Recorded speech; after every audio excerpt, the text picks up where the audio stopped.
آپ کے علم میں ہے کہ آج میں وفات مسیح کے موضوع پر گفتگو کروں گا۔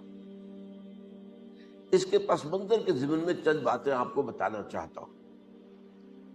نمبر ایک تو یہ کہ جتنے بھی فتنے اٹھے ہیں امت میں، اور جو اب بھی اٹھ رہے ہیں، وہ سلسلہ ختم ہونے والا تو نہیں ہے۔ ثلاثون دجالون کذابون چلتا رہے گا قیامت تک۔ تو ان میں ایک مشترک بات یہ ہوتی ہے کہ وہ کسی ایسے مسئلے کو جس پر کہ موجودۃ الوقت حالات جو ہوتے ہیں ان کے مطابق فضا سازگار ہوتی ہے، اور اس کا کوئی جذباتی پہلو بھی ہوتا ہے، لیکن جو امت کے اجماع کے خلاف ہوتا ہے، اس پر ڈیرا لگاتے ہیں، اس پر گفتگو کرتے ہیں، اس کو لوگوں کے منوا لیتے ہیں۔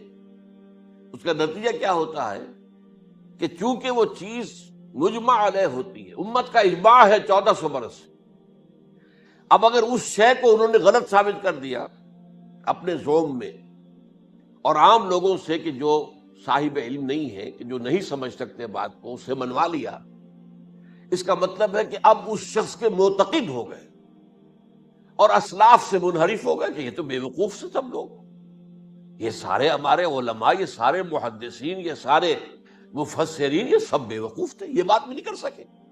یہ ہے وہ شخص، یہ مجدد وقت ہے جس نے یہ بات کہی۔ اس کی ایک مثال یہ ہے وفات مسیح کا معاملہ۔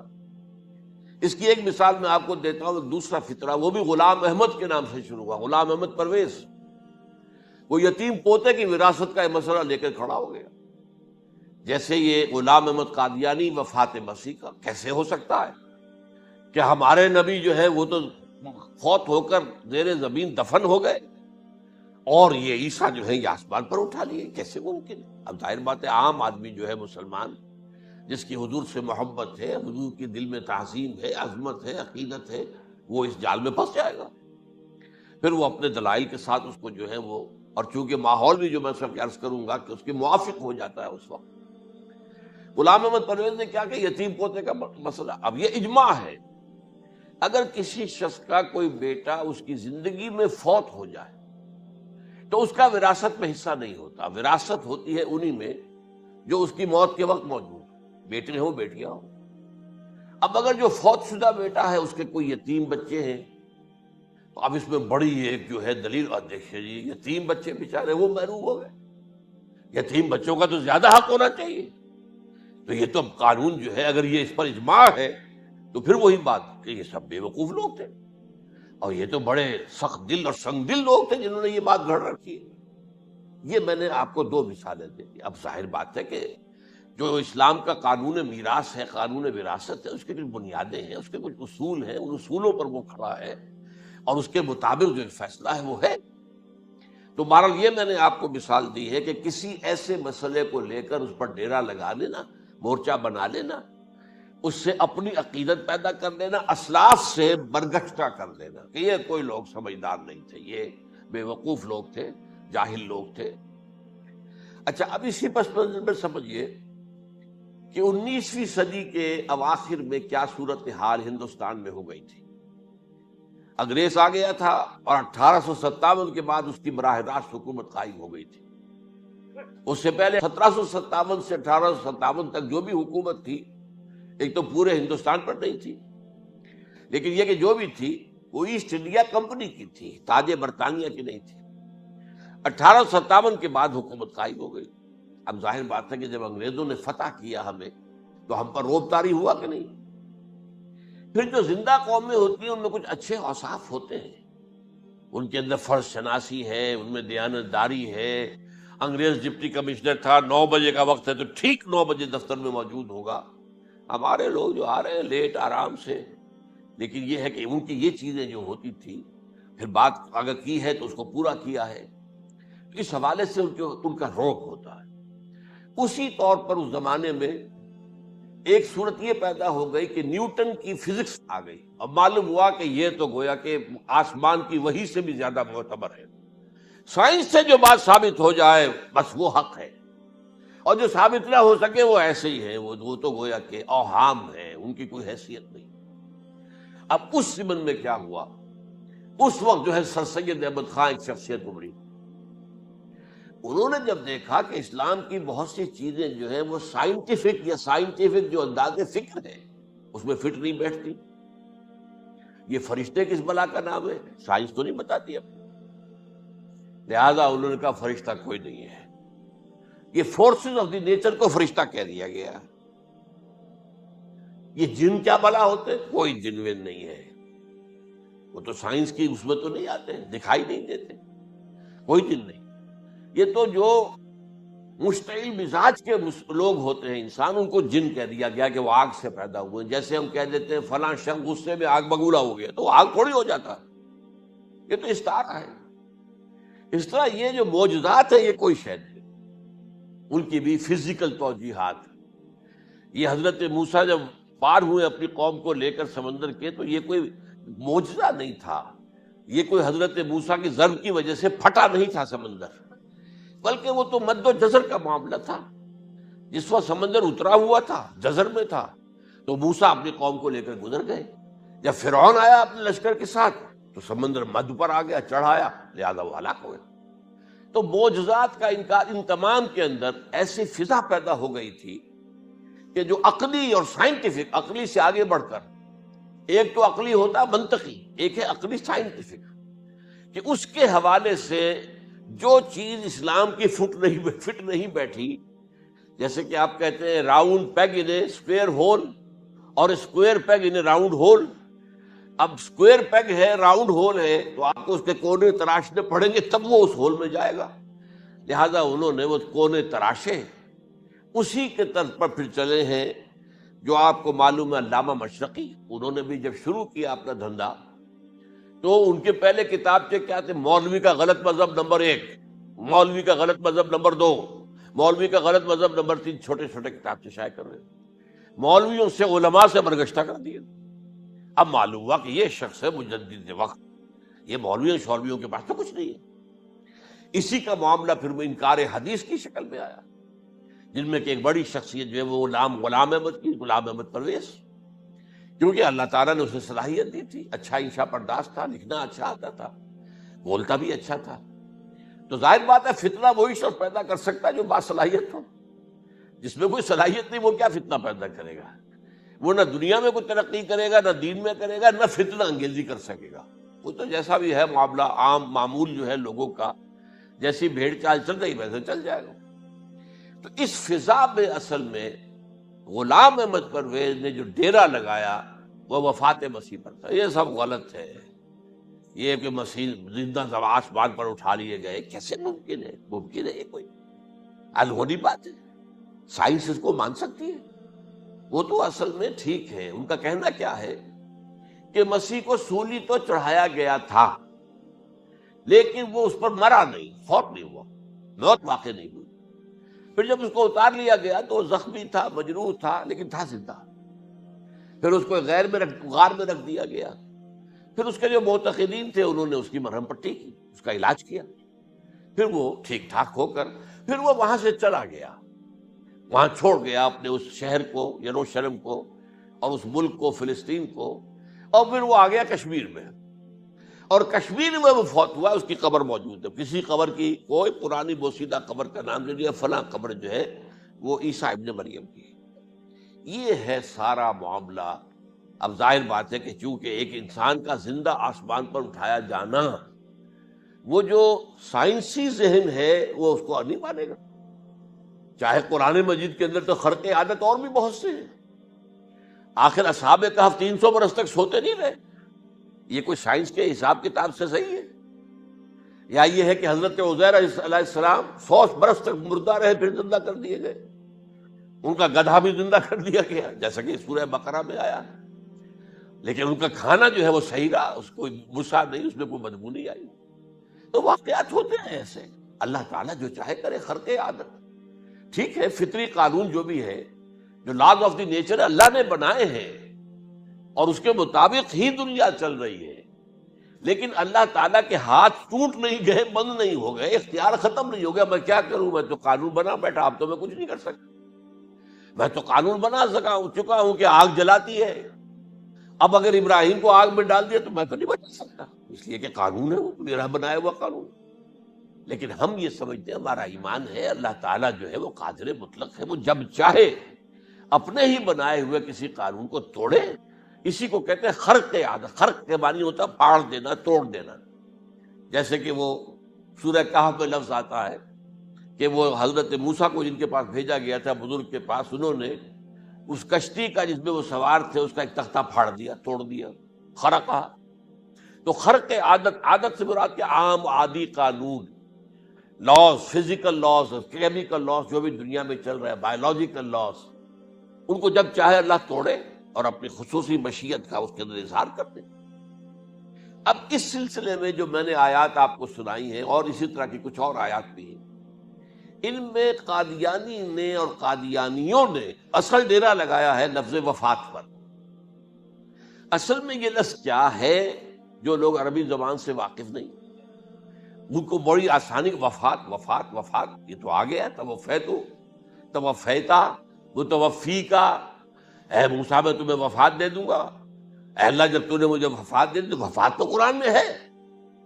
پھر اس کے ہوتے ہوئے یہ مفسرین کو کیا ہو گیا؟ ان کا دماغ خراب ہو گیا تھا. یہ تمام محدثین جو ہیں اتنی عقل بھی نہیں تھی. تو یہ وہ بات جو میں پہلے بیان کر چکا ہوں. اب میں آپ کو بتاتا ہوں اصل میں عربی زبان کا قاعدہ.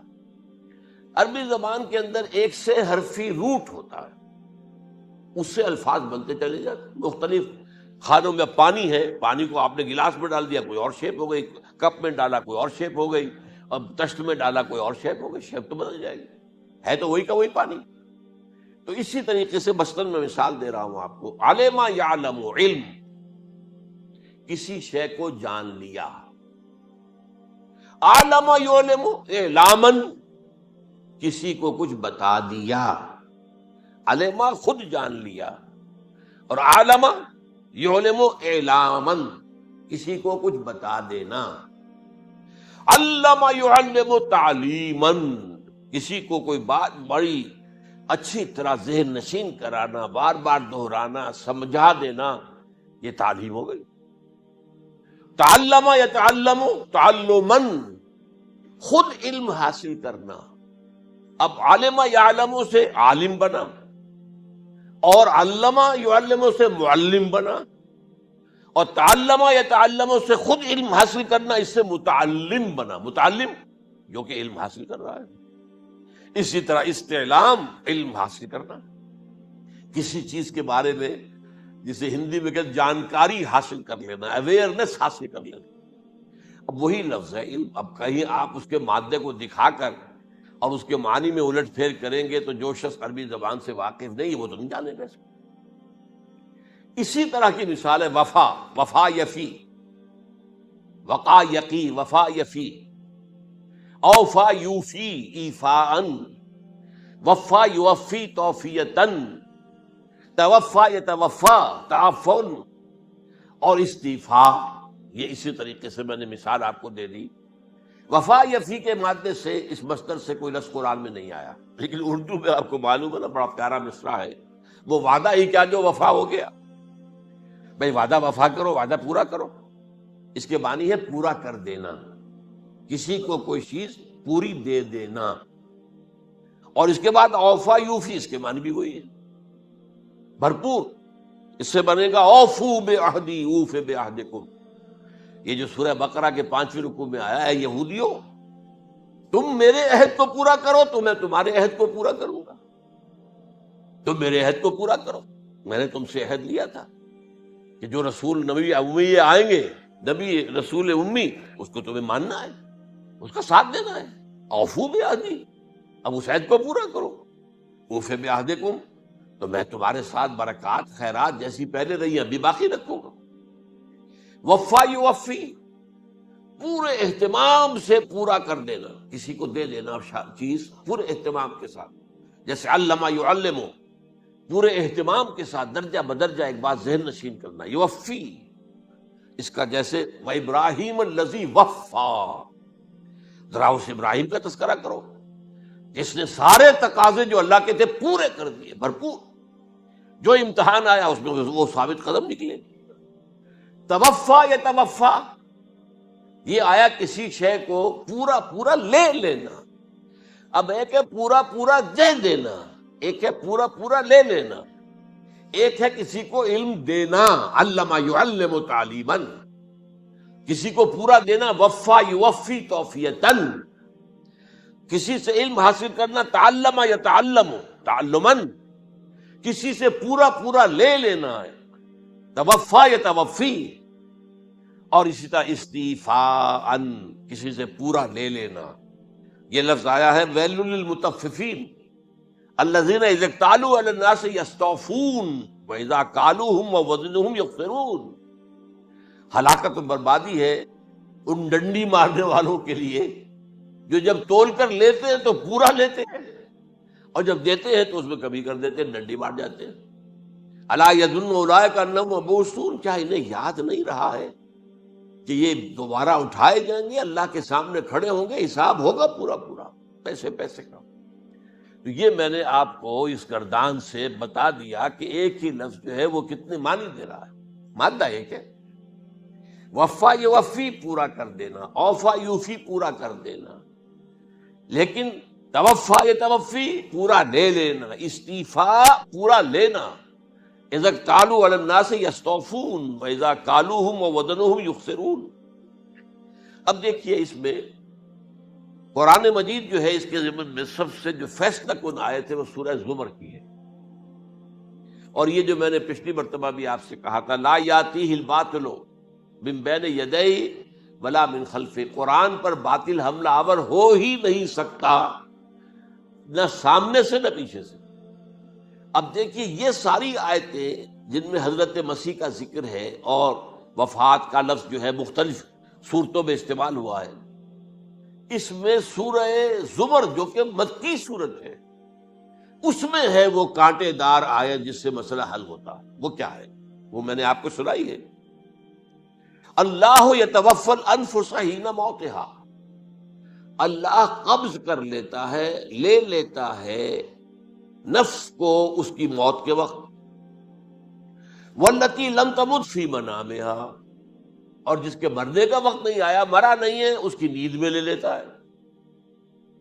فیمسک التی قطع علیہ الموت، تو جس پر موت کا فیصلہ ہو چکا ہے اس کو تو روکے رکھا ہے، موت کے وقت لیا اور روکے رکھا، اور ویرسل الاخری الی اجل مسمی، اور جو دوسرے ہیں جن کی موت کا وقت نہیں آیا ان کو مؤخر کر دیتا ہے، واپس کر دیتا ہے، لوٹا دیتا ہے۔ سوال یہ، نیند میں کیا چیز اللہ لیتا ہے؟ کیا جان لیتا ہے؟ جائز بات نہیں، شعور نہیں چلا۔ ایک ہے انسان کا شعور، وہی تو سب سے اعلیٰ شے ہے، سب سے اونچی چیز تو وہی ہے۔ یہ شعور ختم ہو گیا تو انسان کہاں رہا؟ اس کے نیچے جو کچھ ہے وہ تحت شعور ہے، سب کانشیس مائنڈ۔ تو خواب واب جو ہوتے ہیں وہ سب کانشیس مائنڈ کے ہوتے ہیں، وہ کانشیس مائنڈ کے تو نہیں ہوتے۔ جو کانشیسنس ہے، شعور جو ہے، اور خاص طور پر خود شعوری، وہ نیند میں اللہ سلب کر لیتا ہے۔ تو محض شعور کے لیے بھی وفات کا لفظ آ گیا۔ ابھی تو جان یہی ہے، جو سویا ہوا ہے وہ مرا تو نہیں ہے، زندہ ہے۔ البتہ جب جس کو ہم موت کہتے ہیں وقت آیا تو شعور بھی لے لیا، جان بھی لے لی، دو چیزیں لے لی۔ حضرت عیسیٰ پر پورا اطلاق ہوا، مجسم عیسیٰ کو لے لیا، شعور بھی لے لیا، جان بھی لے لی اور بدن بھی لے لیا۔ تو گویا کہ لفظ توفا کا کامل اطلاق تو صرف عیسیٰ پر ہو رہا ہے۔ ہم جب مرتے ہیں تو ہمارا جسم تو یہی رہتا ہے، وہ تو گیا قبر میں، پورا قبض نہیں کیا اس نے، پوری شے کو اپنے قبضے میں نہیں لیا، جسم تو یہی ہے۔ لیکن یہ کہ موت کے اندر ظاہر بات ہے کہ جان گئی، اور جان ہی ایسا چیز ہے، جب جان نکل گئی تو یہ کیا ہے؟ یہ تو یوں سمجھیے کہ اب ایسی چیزیں جلدی سے قبر میں دبا دو ورنہ یہ سڑے گی، گل جائے گی، اور قبر میں بھی کیا ہوگا؟ کیڑے ویڑے کھائیں گے، ختم کریں گے، الا ماشاءاللہ جس کو اللہ چاہے۔ انبیاء کرام اور شہداء کی جسموں کو اللہ تعالیٰ نے محفوظ رکھا ہوا ہے، واللہ اعلم۔ تو اس اعتبار سے تو اب توفا، اللہ یتوفی الانفس حین موتہا، اب لفظ کا لفظ دیکھیے، یہ قرآن مجید میں نہ معلوم کتنے معنی میں آیا۔ ایک تو پورا وجود کسی کا یہ نفس ہے، میرا نفس، نفسی نفسی نفسی، کیا ہوگا جب قیامت کے دن ہم بول رہے ہوں گے؟ اور جو اللہ کے لیے بھی لفظ آ گیا نفس، نفس کے معنی ہم جب بولتے ہیں عام طور پہ تو وہ تو برے سچ میں بولتے ہیں بھائی یہ نفسانی تقاضے ہیں، ان کو ذرا دبا کے رکھو، لیکن یہ نفس یحذرکم اللہ نفسہ، اللہ تمہیں ڈراتا ہے اپنے آپ سے، یعنی اللہ اپنی ذات سے ڈراتا ہے کہ وہ جہاں رؤوف اور رحیم ہے وہاں پر وہ عذاب دینے والا بھی ہے، انتقام بھی لیتا ہے، شدید العقاب بھی ہے۔ تو یہ بھی ہو گیا نفس۔ پھر نفس جو ہے ہم اس کو بھی کہہ دیتے ہیں، جو کہ نفس کی ایک کیفیت ہے خاص، نفس لوامہ، نفس امارہ، نفس مطمئنہ، یا ایتھا النفس المطمئنہ ارجعی الی ربک راضیۃ مرضیہ۔ تو یہاں پر کیا ہے؟ نفس سے مراد پہلا جو ٹکڑا ہے اللہ یتوفی الانفس حین موتہا، شعور جو ہے اس پر لفظ نفس کا اطلاق ہوا، اور جب موت ہوتی ہے تو شعور کے ساتھ جان بھی اس کے اندر شامل، وہ نفس کا اطلاق ہو گیا اس پر بھی۔ اور اصل میں لفظ توفا جو ہے اس کا حقیقی مفہوم اگر پورا ہوا ہے اس معنی میں کہ پورا کا پورا لے لینا، تو وہ تو صرف حضرت مسیح علیہ السلام کے بارے میں ہے۔ شعور جمع جان جمع جسم، وہ سب کے سب اللہ تعالیٰ نے۔ تو یہ اصل میں اس آیت کے اوپر جو ان لوگوں نے زور لگایا ہے اس میں اس اعتبار سے کہ یہ لفظ وفات جو ہے اس کے اوپر جو ہے عام طور پر وفات کے معنی ہے موت ہے، حالانکہ قرآن مجید میں موت کا لفظ بھی تو آیا ہے نا، ان موتہا واللتی لم تمت، یہ سارے الفاظ موت کا لفظ بھی تو آتا ہے نا، لیکن یہ کہ وفات کا لفظ بھی ہے، کوئی شک نہیں ہے، حضور کی وفات ہو گئی، فلاں کی وفات ہو گئی، یہ بھی ہے، لیکن یہ اس کا ایک استعمال ہے۔ وفا یفی، اوفا یوفی، وفا یوفی، توفا یتوفی، استیفا یستعفی، یہ سارے الفاظ اسی سے وفا کے لفظ سے بن رہے ہیں۔ اب یہ کہ اس کے ضمن میں عقلی بات آپ کے سامنے رکھنا چاہتا ہوں، یہ تو میں نے آپ کے سامنے اس لفظ کے حوالے سے، کیونکہ سارا ڈیرا اس لفظ پر ہے ان کا۔ دیکھیے پہلی بات عقلی طور پر یہ ہے جو قرآن سے ثابت ہے، رسول کبھی قتل نہیں ہو سکتا اور رسول کبھی مغلوب نہیں ہو سکتا۔ اس میں فرق ہے نبی اور رسول کا، نبی قتل ہو سکتا ہے، رسول قتل نہیں ہو سکتا۔ اب یہ علیحدہ بحث ہے نبی کون ہوتا ہے، رسول کون ہوتا ہے۔ اس میں جو اجماع ہے تمام امت کا وہ کیا ہے کہ رسول خاص ہے، نبی عام ہے۔ نبی بہت آئے ہیں، 1.25 لاکھ آئے ہیں بعض روایات کی روح سے، رسول بہت تھوڑے 313 آئے ہیں۔ قرآن مجید میں یوں سمجھیے کہ 20 کے قریب تو انبیاء کا ذکر ہے اور 5-7 ہیں جو رسول ہیں۔ حضرت نوح رسول ہیں، آدم تو رسول نہیں تھے، نبی تو تھے۔ حضرت شیش رسول تو نہیں تھے، نبی تو تھے۔ حضرت ادریس رسول تو نہیں تھے، نبی تو تھے۔ نبی تو رسول جو ہے پہلے وہ تو حضرت نوح ہے۔ تو اس طریقے حضرت جو ہود ہیں، پھر حضرت صالح ہیں۔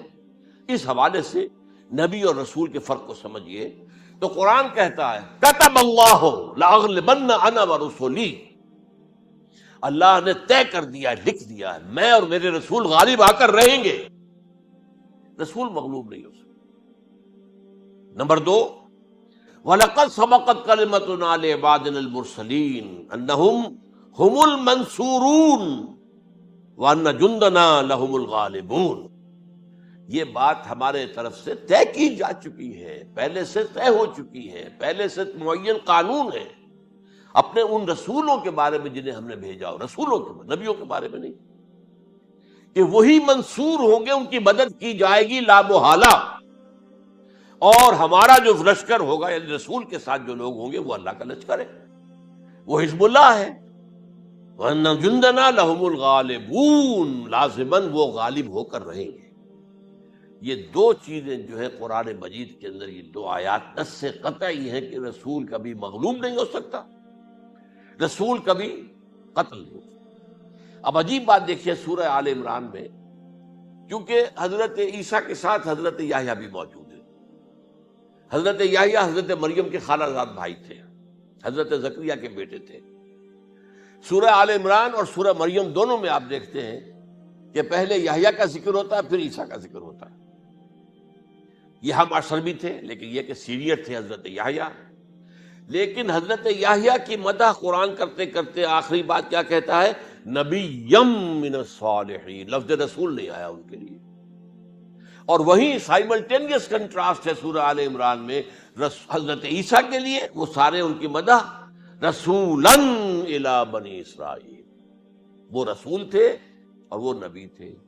نبی قتل ہو گئے، ایک آبرو باختہ لڑکی کی فرمائش پر قتل کر دیا، ایک ڈانسر، اس پر بادشاہ اس وقت جو تھا، وہ بادشاہ کیا تھا، وہ ایسے بادشاہ ہوتے تھے اس زمانے میں جیسے ہمارے ہاں بھاولپور کے جو ہے نواب ہے، بادشاہ تو انگریز تھا، حکومت تو اس کی تھی، لیکن ایک اٹانومی سی دے رکھی تھی۔ راجے جو ہے، راجہ صاحب ہیں، مہاراجہ ہیں، یہ راجے مہاراجے اور نواب جو ہوتے تھے یہ ایک اٹانومی تھی، باقی یہ کہ اصل میں تو بادشاہ جو ہے تو انگریز کی تھی۔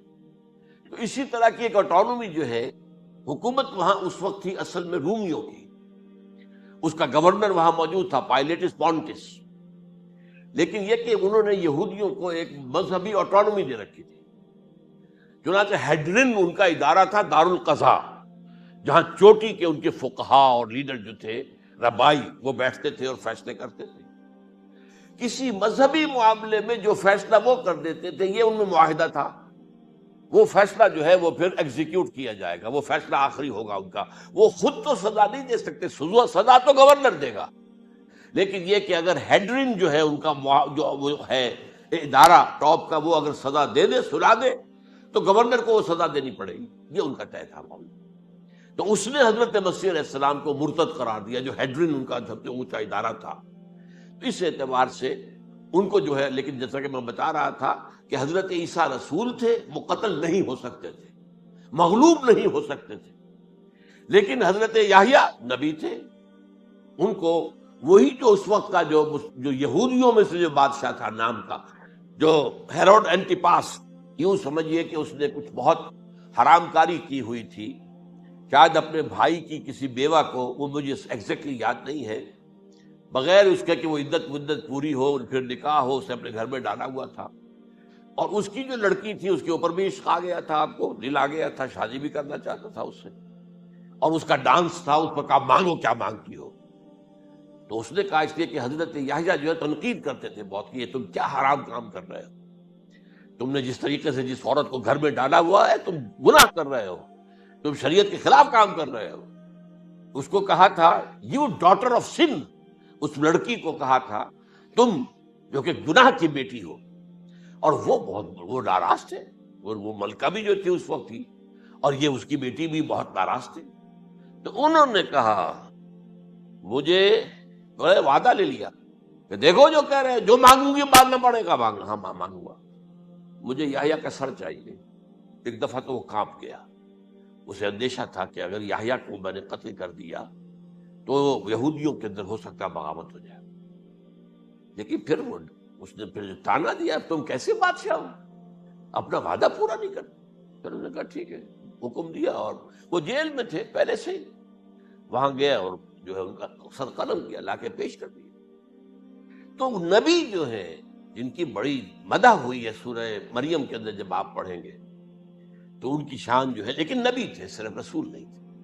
اور حضرت عیسیٰ رسول تھے، رسول قتل نہیں ہو سکتا، نبی قتل ہو سکتا۔ تو یہ قاعدہ جو ہے وہ بھی قرآن نے اس سائملٹینیس کنٹراسٹ کے حوالے سے سورہ آل عمران میں حضرت یحییٰ اور حضرت عیسیٰ کا تقابل کر کے بتا دیا۔ تو ایک تو بات یہ ہے کہ اس اعتبار سے میں جو آپ کو آیت سنا چکا ہوں، یہ جو جرائم جو ہے سورہ نساء کے اندر یہودیوں کے اللہ تعالیٰ نے بیان کیے ہیں، ان میں سے یہ بھی ہے وَقَوْلُهُمْ إِنَّا قَتَلْنَا الْمَسِيحَ عِيسَى ابْنَ مَرْيَمَ، اور ان کا یہ کہنا کتنا بڑا جرم ہے جو یہ کہہ رہے ہیں ہم نے عیسیٰ ابن مریم کو قتل کر دیا۔ لیکن یہاں ایک عجیب کیفیت ہے، رسول اللہ کے رسول کو، عام طور پر اس کی کنسٹرکشن کو لوگ سمجھے نہیں ہیں، وہ سمجھتے ہیں انہوں نے خود ہی کہا رسول اللہ، انہوں تو رسول اللہ کہتے تو قتل کیسے کرتے؟ یہ اللہ نے کہا، اچھا ان کا کہنا یہ ہے کہ اللہ کے رسول کو قتل کیا۔ وَقَوْلُهُمْ إِنَّا قَتَلْنَا الْمَسِيحَ عِيسَى ابْنَ مَرْيَمَ رسول اللہ، ان کا یہ کہنا کہ ہم نے عیسیٰ ابن مریم کو، مسیح کو قتل کر دیا، وہ اللہ کے رسول کو۔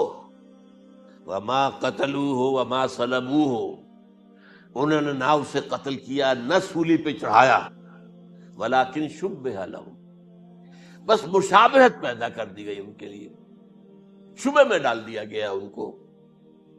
وَإِنَّ الَّذِينَ اخْتَلَفُوا فِيهِ لَفِي شَكٍّ مِّنْهُ، اور جو لوگ اختلاف کر رہے ہیں ان کے بارے میں وہ بس شکوک میں مبتلا ہیں۔ مَا لَهُم بِهِ مِنْ عِلْمٍ، ان کے پاس کوئی علم نہیں ہے، إِلَّا اتِّبَاعَ الظَّنِّ، صرف گمان کی پیروی کر رہے ہیں۔ وَمَا قَتَلُوهُ يَقِينًا، اور ہرگز قتل نہیں۔ یہ کلیئر سورہ نساء کی آیت نمبر 157۔ اب یہاں ایک سوال پیدا ہوتا ہے، پھر کون قتل ہوا؟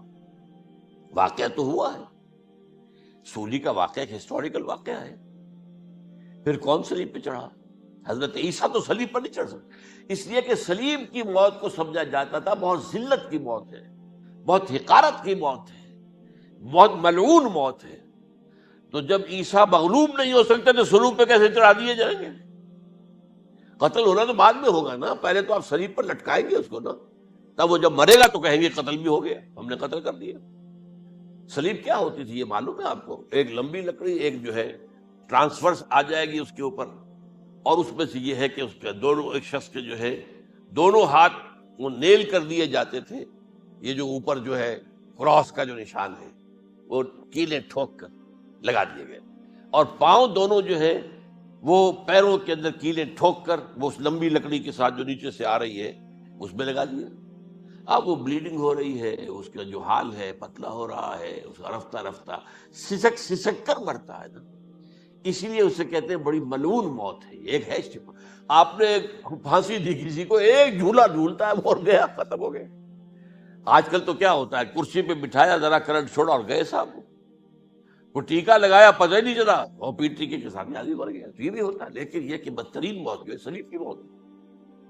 تو یہ واقعہ تو ہوا ہے صلیب کا، لیکن یہ کہ کون مرا؟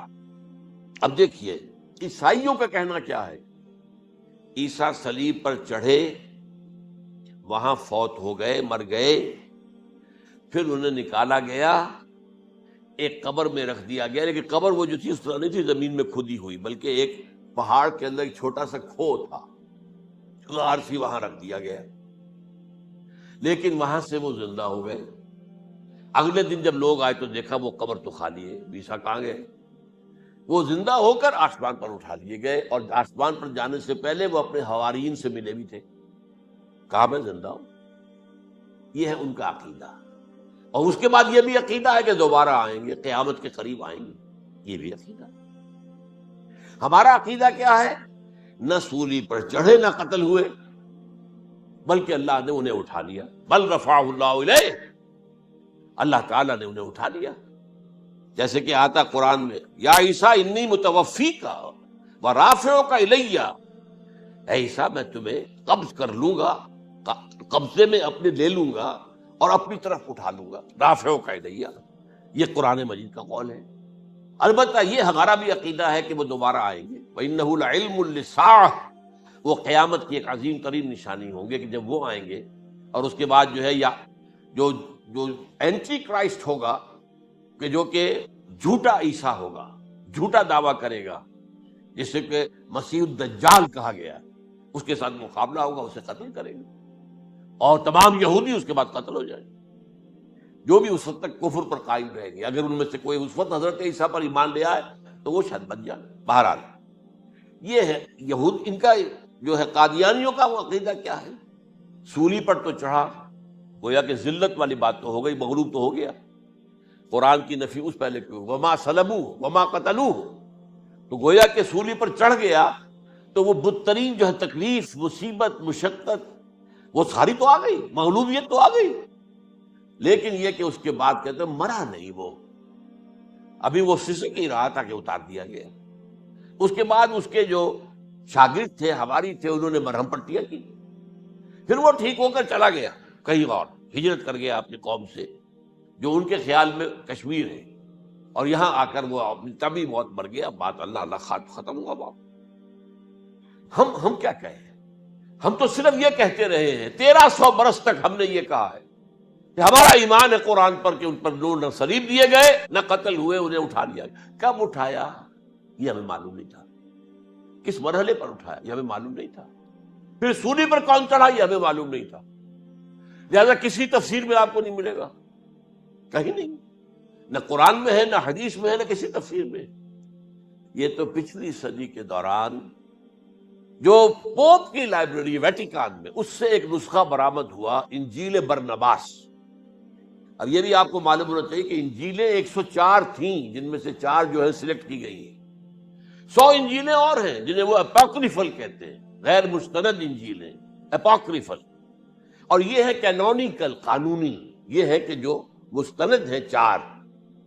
لیکن جو 100 اور ہیں، ان میں سے ایک یہ بھی ہے برنباس۔ اور برنباس کے بارے میں عیسائی مانتے ہیں کہ وہ بھی حضرت عیسیٰ علیہ السلام کے حواریین میں سے ایک تھے۔ وہ انجیل نکل آئی، اب وہ چھپ بھی گئی۔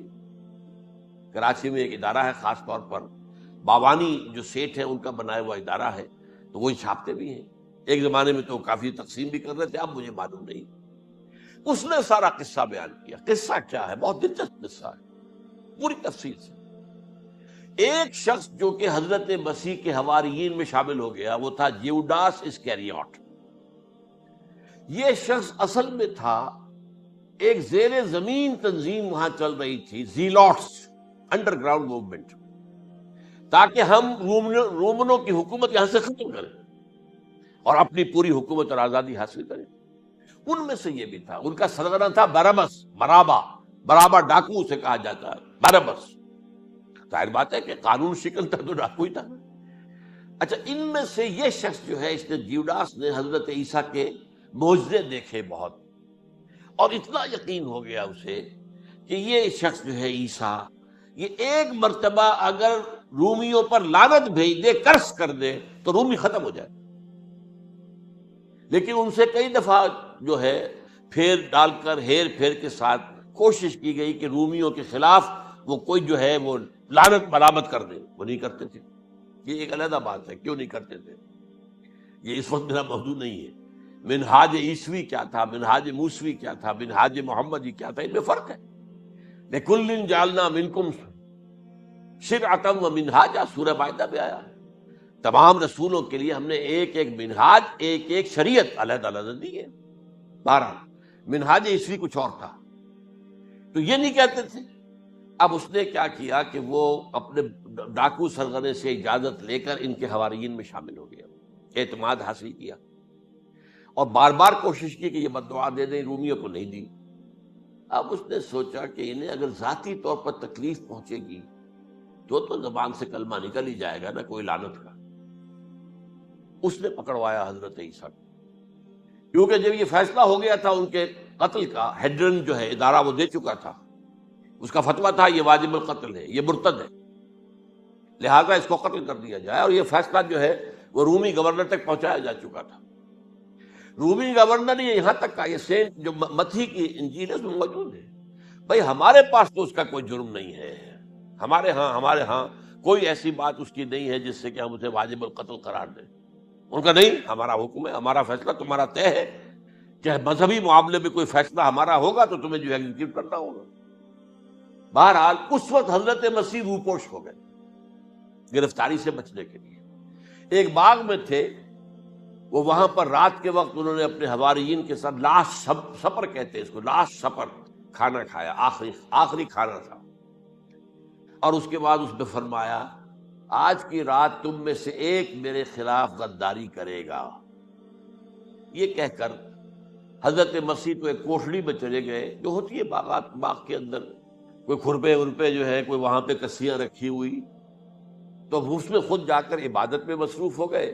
اپنے حواریین سے کہا کہ تم بھی عبادت کرو۔ وہ حواریین سو گئے۔ اب یہ اسکریوٹ جو ہے یہ اٹھا، یہ گیا رومیوں سے جا کر کہا، میں پہنچا دیتا ہوں عیسیٰ تک، پکڑوا دیتا ہوں، آؤ میرے ساتھ۔ 30 ان کے آدمی آئے، مجھ سے کہا باغ کے باہر کھڑے رہو تم، میں اندر جاؤں گا، تھوڑی دیر کے بعد تم آنا، جسے میں کہوں اے میرے استاد، پکڑ لینا اسی کو۔ یعنی رومنز کو معلوم نہیں تھا کہ یہ کون ہے عیسیٰ، لیکن یہ کہ یہ تو یہودیوں کو معلوم تھا نا سب کچھ۔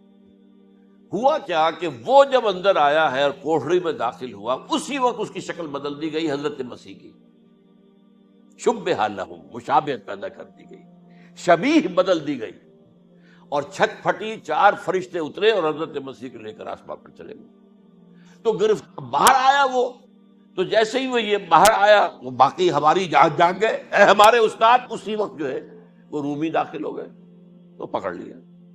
تو اصل میں گرفتار ہوا ہے برنباس کی انجیل کے مطابق یوڈاس اسکریوت، وہ سولی چڑھا ہے۔ لعنتی موت اس پر آئی، کیوں آئی ہے؟ غداری کی، اس نے بٹرے کیا حضرت مسیح علیہ السلام کو، تو وہ تو مستحق تھا، کوئی ظلم نہیں تھا۔ اگر عیسیٰ کی جگہ کسی اور کو دے دیا جاتا ایسے کسی کو پکڑ کر تو وہ تو ظلم ہو جاتا نا، اس کا تو کوئی جرم نہیں تھا، تو یہ تو واقعی مجرم تھا۔ وہ سولی چڑھا ہے اور حضرت عیسیٰ کو اٹھا لیا۔ یہ ہے وہ ساری تفصیل جو کہ انجیل برنباس کے اندر موجود ہے۔ The gospel of our Lord according to Saint Barnabas, یہ اس کا نام ہے۔ ایونجیلیم برنابے، یہ جو ہے یونانی زبان میں اس کا نام ہے یا لیٹن میں۔ بہرحال یہ ہے معاملہ۔ تو پہلی بات تو یہ ہے کہ عقلی طور پر رسول نہ مغلوب ہو سکتا ہے نہ قتل ہو سکتا ہے، ہمارا عقیدہ ہے، وہاں ماں صلبوہ و ماں قتلوہ۔ لیکن یہ کہ اگر یہودی، اگر جو قادیانی مانتے ہیں سولی چڑھ گئے تو صلیب تو ہو گئی، قرآن کی نفی تو ہو گئی، ہاں مرا نہیں، یہ دوسری بات ہے۔ دوسری بات یہ ہے کہ رسولوں کے باب میں اللہ کا قانون کیا ہے؟ اگر کسی قوم کی طرف رسول کو بھیجا اور اس قوم نے بحیثیت مجموعی انکار کر دیا، رد کر دیا، ریجیکٹ کر دیا، پوری قوم ہلاک، اور رسول اور اس کے جو چند ساتھی ایمان لے آتے تھے وہ وہاں سے ہجرت کر کے چلے جاتے۔ لیکن ہجرت کر کے جاتے تھے تو اس کے بعد کسی اور مقام پر کریں گے اہل نظر تازہ بستیاں آباد، پھر وہاں پر ایک قوم انہوں نے جو ہے اپنا مرکز بنایا، ایک نئی امت کھڑی ہو گئی۔ اس کی سب سے بڑی مثال کیا ہے؟ قوم عاد ختم ہوئی حضرت ہود علیہ السلام کو ریجیکٹ کرنے کے باعث، ہلاک کر دی گئی۔ حضرت ہود علیہ السلام اپنے ساتھیوں کو لے کر، یہ قوم عاد تھی عرب کا جزیرہ نما عرب کے جنوبی علاقے کے اندر، جو اب صحرا ہے، بہت بدترین صحرا ہے، الربع الخالی جسے کہتے ہیں، خالی ہے، وہاں کوئی زندگی کے آثار ہے ہی نہیں، نہ کوئی پتیاں ہیں، نہ کوئی گھاس ہے، نہ کوئی انسان ہے، نہ کوئی حیوان، کچھ نہیں۔ الربع الخالی، بدترین صحرا ہے۔ وہ صحرا ایسا ہے کہ اس کے اندر کوئی چیز ٹکتی نہیں ہے، جو چیز اوپر ہوگی وہ دھستی چلی جائے گی، اندر چلی جائے گی۔ ورنہ عام صحرا کے اندر ریت کے اوپر اونٹ بھی چلتا ہے، انسان بھی چلتے ہیں، لیکن اس میں نہیں۔ تو یہاں پر قوم عاد جو ہے آباد تھی، اور اب جو ہے وہ سیٹلائٹ سے دیکھ لیا گیا ہے کہ قوم عاد کا جو بڑا بادشاہ تھا شداد، اس نے جو جنت بنائی تھی وہ موجود ہے زیر زمین، اسی صحرا کے نیچے دفن شدہ موجود، جس کو کہا گیا ہے الم تر کیف فعل ربک بعاد ارم ذات العماد التی لم یخلق مثلها فی البلاد۔ ایسے ایسے ستونوں والا جیسے پہلے دنیا میں بنے ہی نہیں تھے۔ وہ قوم عاد تھی، بڑی زبردست قوم تھی، قوم جبارین، لیکن یہ کہ اس کے بعد ہلاک ہو گئی۔ اب حضرت ہود اپنے مسلمان ساتھیوں کو لے کر نکل گئے، جزیرہ نما عرب کے مغربی کونے میں جا کر، شمال مغربی کونے میں آباد ہو گئے۔ وہاں ایک نئی قوم پیدا ہوئی، سمود۔ اب یہ اسلامی بستی بن گئی، لیکن اس کے اندر بھی پھر بعد میں زوال آیا، پھر وہاں نبی بھی آئے، لیکن اس کے بعد یہ کہ آخری رسول بھیجے گئے حضرت صالح، اور وہ بھی ہلاک ہوئے کیونکہ حضرت صالح کو انہوں نے رد کر دیا۔ تو یہ میں نے مثال دی ہے آپ کو کہ رسول جو ہے وہ وہاں سے اگر ہجرت کرتا ہے تو ہجرت کر کے وہ یہ نہیں جان بچا کے جا کے گمنامی میں کہیں مر گیا، وہ تو جا کر اپنے ساتھیوں کو لے کر جائے گا، اور جا کر جو ہے وہاں پر جو ہے ایک نئی جگہ پر آباد ہوگا، ایک نئی تہذیب ابھرے گی۔ تو یہ تو نہیں ہوا، یہ گمنام ہو کر آ کر کشمیر میں مر گیا تو اس کی کیا حیثیت ہوئی؟ حضرت عیسیٰ علیہ السلام یا تو اگر ہجرت کرتے، یا جب انہیں معلوم ہو گیا تھا کہ میرے قتل کا فتویٰ ہو گیا ہے، تو آپ وہاں سے ہجرت کر سکتے تھے، لیکن اپنے ساتھیوں کو تو لے کر جاتے نا، اپنے حواریین کو لے کر جاتے، اور کہتے ہیں 12 حواریین کے علاوہ اور بھی کوئی 70 کے قریب لوگ تھے جو ان پر ایمان لائے تھے، ان کو لے کر جاتے، کسی جگہ جا کر آپ آباد ہوتے، وہاں ایک نئی جو ہے بستی بنتی، وہاں مسلمانوں کی ایک آبادی ہوتی۔ تو ان میں سے تو کوئی شے بھی نہیں ہوئی، بات ہی ختم ہو گئی۔ لہذا عقلی طور پر بھی یہ بات ثابت نہیں ہو سکتی، خلاف عقل ہے، قرآن کے اصولوں کے خلاف ہے کہ وہ سولی چڑھے ہوں لیکن مرے نہ ہوں، پھر اتر گئے تو مرہم پٹی کر دی۔ اچھا، کیا رومنوں کو اور یہودیوں کو پتہ نہیں چلا کہ مریم پٹی ہو رہی ہے اس کی، اور عیسیٰ مرا نہیں ہے؟ اگر ان کے پتہ چل جاتا تو کیا وہ چھوڑ دیتے؟ اب مرہم پٹی کے بغیر تو 12 جو شخص سولی پر لٹکا رہا ہے وہ تو تقریباً مردہ ہی ہوتا ہے نا، وہ کہ چلیے ہو سکتا ہے کہ کوئی ایسا امکان ہو کہ اس کی نبض ابھی چل رہی ہو اور وہ اتار لیا جائے اور مرہم پٹی کر لی جائے تو بچ جائے، لیکن یہ کہ پھر اس کے بعد وہ اگر وہاں سے ہجرت کرتے تو وہاں سے وہ اپنے حواریین کو لے کر جاتے اور کسی نئی جگہ پر جا کر آباد ہوتے۔ ان دونوں اعتبارات سے یہ بات ناقابل قبول ہے، ناقابل یقین ہے۔ لیکن اسی مسئلے کو لے کر انہوں نے، جو جیسا کہ میں نے بتایا تھا، وفات ہو گئی، کیسے ہو سکتا ہے ہمارے نبی جو سید المرسلین ہیں وہ تو زیر زمین دفن ہو گئے اور یہ جو آسمان پر اٹھا لیے گئے، یہ کیسے ہو سکتا ہے؟ بس اس کے اوپر عام لوگ جو ہیں وہ متاثر ہوئے، اور خاص طور پر وہ سائنٹیفک مائنڈ جو بن گیا تھا، تو چونکہ سائنس کے اس خاکے کے اندر وہ بات فٹ نہیں بیٹھتی، لہذا ان لوگوں نے اس کو قبول کیا۔ اب یہ کہ یہ جو واحد استثناء ہوا ہے یہ کسی اور کے ساتھ نہیں ہوا۔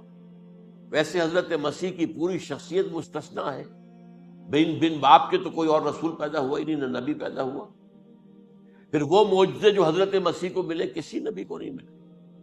حضرت صالح کو ایک ہی معجزہ ملا تھا نا ایسا کہ لوگوں نے کہا کہ تم یہ اس چٹان میں سے ابھی ایک گابن اونٹنی برآمد کر کے دکھا دو، وہ دکھا دی گئی، پھر ہلاک کر دیے گئے۔ لیکن جو اور معجزے حضرت مسیح کو دکھائے وہ بچپن میں بولے ہیں، گود میں تھے یا پگوڑے میں تھے، بولے ہیں انی عبد اللہ آتانی الکتاب وجعلنی نبیا۔ یہ بات نہ ہوتی تو حضرت مریم کے کیا حشر کرتی قوم کہ تمہاری بغیر شادی کے یہ کہاں سے لے آئی ہو تم، یہ تو ولد الزنا ہے۔ تو یہ سارا معاملہ جو ہے حضرت عیسیٰ بولے ہیں وہاں پہ، خود وہ بچہ بولا ہے۔ اب اس کے بعد بولنے کی لوگوں کے اندر کیا گنجائش تھی؟ زندہ کو مردہ کر دینا، ثم باذن اللہ، مردہ زندہ ہو گیا، اور تخلیق حیات، ایک پرندہ بنانا گارے کا، پھونک مارنا اور اڑتا ہوا پرندہ بن جائے، ایک کوڑی کے جسم پر ہاتھ پھیرنا اور کوڑ ختم، ایک مادرزاد اندھے کی آنکھوں پر ہاتھ پھیرنا اور بینائی آ گئی۔ یہ سارے معجزات، یہ مستثنیٰ شخصیت، ان کا یہ استثناء کیوں کیا گیا؟ یہ بڑی تلخ بات ہے، یہ یاد کر لیجیے، کیونکہ یا تو قوم اسی وقت ہلاک کر دی جاتی جیسا کہ ہوا قوم نوح، قوم ہود، قوم عاد، قوم سمود، قوم شعیب، یہ ہوا کہ نہیں ہوا؟ اور صدوم اور عمورہ کی بستیاں جہاں حضرت لوط بھیجے گئے، اور آل فرعون جو ہلاک کیے گئے، یا تو پوری قوم ہلاک کی جاتی؟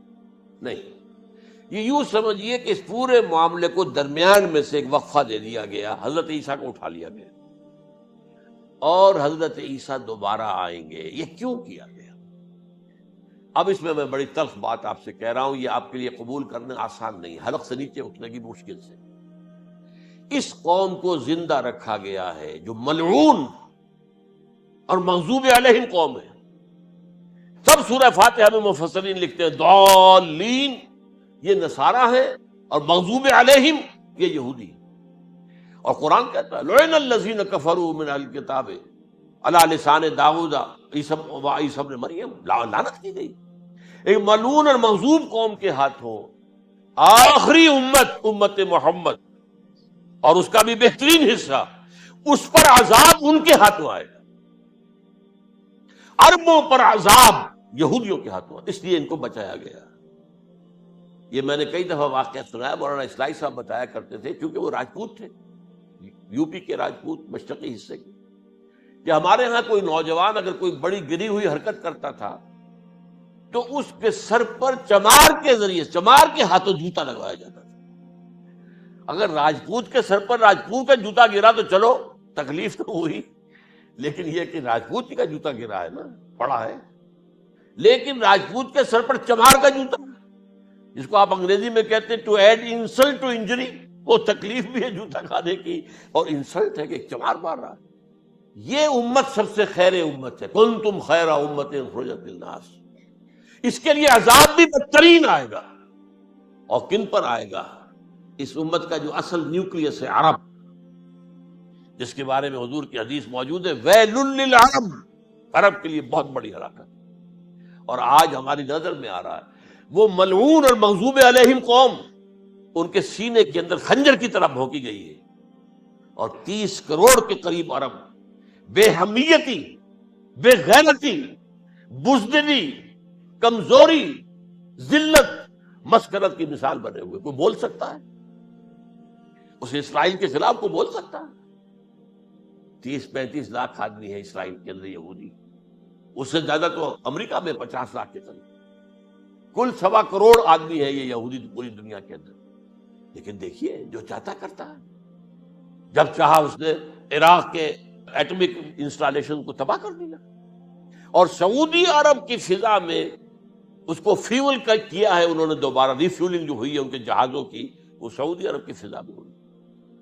یہ صورت جو ہے عربوں کے اوپر. اور اب جو آنا ہے آرمگیدان، کیونکہ پوری عیسائی دنیا یہودیوں کے قبضے میں ہے، اور یہ رومی ایک حدیث کی روح سے 80 علم لے کر حملہ آور ہوں گے تم پر، اور یہ ہوگا مڈل ایسٹ میں.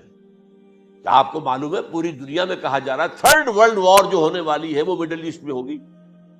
اور میں ٹوائنبی کا قول آپ کو سنا چکا ہوں، 1950 کا قول ہے اس کا. یہ اس وقت تک تو سوال ہی پیدا نہیں ہوتا تھا. سارا تصادم جو ہو رہا تھا وہ ایک طرف روسی اور اس کے ساتھی تھے، روس اور اس کے ساتھی، دوسری طرف یہ مغربی یورپ اور امریکہ تھا. کوئی مسلمانوں اور عیسائیوں کی کسی جنگ کا تو کوئی امکان نظر ہی نہیں آتا تھا. لیکن ٹائنبی نے کہا ہے، جو سب سے بڑا فلاسفر آف ہسٹری ہے 20ویں صدی کا، کہ اب جو جنگ ہوگی بڑی، جو اس نیکسٹ سینچری کی، 21 سینچری کی، وہ در حقیقت کمیونزم کے درمیان اور کیپٹلزم کے درمیان نہیں ہوگی، بلکہ عیسائیوں اور مسلمانوں کے درمیان. یہ میں اس کا حوالہ بھی پورا آپ کو دے چکا ہوں، اس نے کہاں یہ بات کہی. تو یہ ہے، یہ بات جان لیجئے. اور مڈل ایسٹ میں ہوگی، گریٹر اسرائیل بنے گا. حدیث میں خبریں، یہ سارے مسلمان ممالک تمہارے ہاتھ سے نکل جائیں گے مسلمانوں. یہ عراق اور اردن اور یہ اور وہ، یہاں تک کہ ترکی، سعودی عرب کا بھی شمالی حصہ نکل جائے گا. البتہ مدینے کا جو ان کا پروگرام ہے اس کو اللہ نہیں پورا ہونے دے گا. مدینے میں داخلے کی ان کو اجازت نہیں ملے گی. بہرحال یہ سارا کچھ ہونے والا ہے. وہ وقت بھی آنے والا ہے کہ حضور کی ایک حدیث کے مطابق ایک شخص کے 1000 بیٹے ہوں گے تو 999 ختم ہو جائیں گے، ایک بچے گا. یہ وقت بھی آنے والا ہے کہ حضور فرماتے ہیں اتنی بڑی جنگ ہوگی، اتنی خوریزی ہوگی کہ پوری زمین اٹ جائے گی لاشوں سے. تو پرندہ جو ہے، کوئی ایک تو پرندے ہوتے ہیں کہ جو مردار خور ہے، گدھ ہے، وہ تو بڑی خوشی سے اتریں گے، تناول فرمائیں گے لاشوں کو. اسی طریقے سے کوے ہیں، چیلے ہیں. لیکن جو نفاست پسند پرندے ہیں وہ لاش کے اوپر اترنا نہیں چاہتے. تو ایک پرندہ اڑتا چلا جائے گا، اسے کہیں زمین پر اترنے کی جگہ نہیں ملے گی، لاشیں ہی لاشیں ہوں گی. یہاں تک کہ وہ ہار کر اس کے جو ہے پر جواب دے جائیں گے، گرے گا تو لاش پر گرے گا. یہ وقت آنے والا، اور یہ یہودیوں کے ہاتھوں، یا یہودیوں کے جو سپورٹرز ہیں اس وقت، جو ان کے ہاتھ میں آلہ کار ہیں، ان کے ہاتھوں آنا ہے. میرے نزدیک اس کام کے لیے اس ملعون قوم کو، کہ جو حضرت عیسیٰ کے زمانے سے ملعون ہو چکی، اس کو باقی رکھا گیا ہے. اسے یہ موقع دیا گیا ہے. اس نے اسرائیل بنا لیا ہے. تقریباً 2000 سال کے بعد وہ دوبارہ آ کر آباد ہوئے اس سرزمین میں جہاں سے نکال دیے گئے تھے 70 عیسوی کے اندر. یہ سارا کچھ کیوں ہو رہا ہے؟ تو در حقیقت میرے نزدیک اللہ عالم حکمت خداوندی اس میں یہ ہے، انہیں روک کر رکھا گیا ہے اور حضرت عیسیٰ کو اٹھا لیا. پھر وہی عیسیٰ آئیں گے اور انہی کے ہاتھ میں یہ ہلاک ہوگا. سوائے اس کے، چونکہ جو ایک میں نے آپ کو کئی دفعہ حوالہ دیا ہے، فلاڈلفیا